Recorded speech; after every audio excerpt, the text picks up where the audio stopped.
கத்திரிக்காய் பொடி போட்ட கறி இன்றைக்கி பண்ண போகிறேன். எப்படி பண்ணுறதுன்னு பார்க்கலாமா? கத்திரிக்காவை இந்த மாதிரி ஷேப்பில் நான் கட் பண்ணி எடுத்துட்டுருக்கேன். உங்களுக்கு எப்படி தேவையோ அப்படி கட் பண்ணி நீங்கள் எடுத்துக்கலாம்.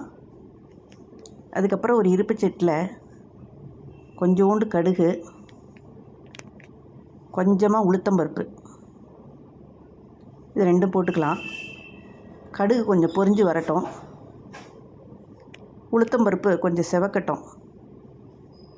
அது வரைக்கும் நம்ம கொஞ்சம் வறுத்துக்கலாம். பார்த்தீங்களா, செவந்து வந்துடுத்து. இப்போது ஒரு டீஸ்பூனில் ஃபுல்லும் பெருங்காயப்பொடி போட்டுக்கிறேன்.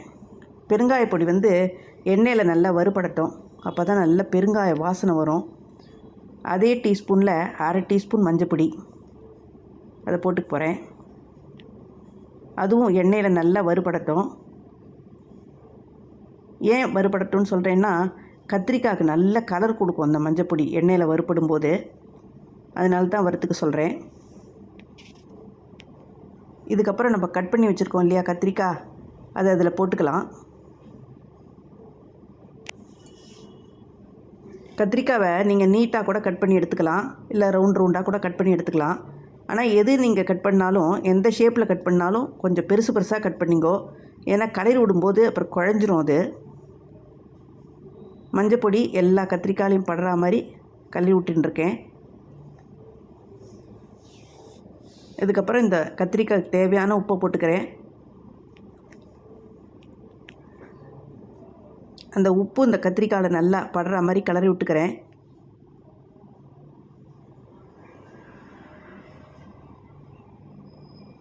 இது கிளறி முடித்தோடனே கொஞ்சமாக தண்ணி தெளித்த மாதிரி விட்டுக்கலாம். ரொம்ப தண்ணி விட்டுறாதீங்கோ, கத்திரிக்காய் குழஞ்சி போயிடும். குழஞ்சி போச்சுன்னா டேஸ்ட்டு நல்லா இருக்காது.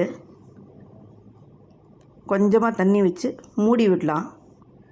ஒரு 5 நிமிஷம் கழிச்சு நம்ம திறந்து பார்த்தோன்னா முக்கால்வாசி வெந்து போயிடும். குழையவே இல்லை. பார்த்தீங்களா, தனித்தனியாக வந்திருக்கு பாருங்க. பார்த்தீங்களா, தனித்தனியாக இருக்குது.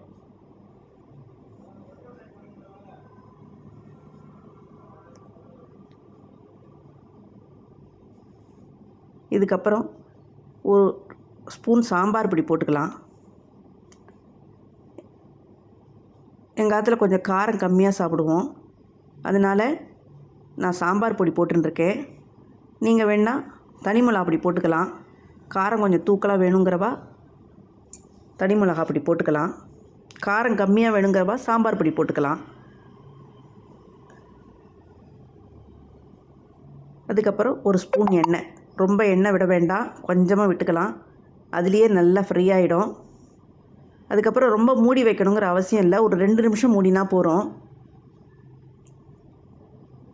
ஏற்கனவே முக்கால்வாசி வெந்துடுத்து, ஒரு 2 நிமிஷம் மூடினா போகிறோம். பார்த்தீங்களா, சூப்பராக வெந்து போச்சு. பார்த்தீங்களா, 2 நிமிஷம் தான் நான் மூடினேன், நல்லா வெந்து போச்சு பாருங்க.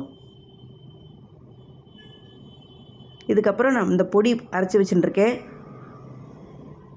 அதுக்கு தேவையான பொடியை போட்டுக்கிறேன். ஒரு 4 கத்திரிக்காய் பண்ணியிருக்கேன். அந்த 4 கத்திரிக்காய்க்கு ஒரு 1.5 டேபிள் ஸ்பூன் பொடி போட்டுக்கிறேன். இந்த பொடி எப்படி அரைக்கணும்னு நான் தனியாக உங்களுக்கு ஒரு வீடியோவாக போடுறேன்.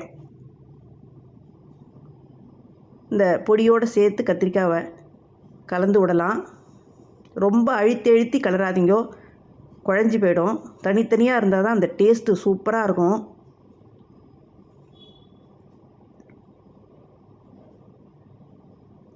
நல்ல அருமையான பொடி கத்திரிக்காய் கறி ரெடியாக எடுத்து, நான் சொன்ன மெத்தடில் நீங்களும் பண்ணி பாருங்கோ. எப்படி வந்ததுன்னு கமெண்டில் போடுங்கோ. இந்த கத்திரிக்காய் கறி சாம்பார் சாதம், ரச சாதம், தயிர் சாதம் எல்லாத்துக்கும் ரொம்ப சூப்பராக அமக்கலமாக இருக்கும். பார்க்குறதுக்கே எவ்வளோ சூப்பராக இருக்குது பாருங்க. பொடியோடு சேர்ந்து அமக்கலமாக இருக்குது பாருங்க.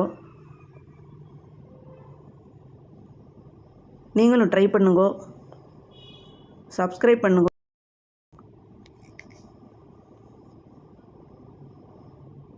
அருமையான பொடி கத்திரிக்காய் கறி ரெடி ஆகிடுது. பார்த்தீங்களா? தேங்க்யூ.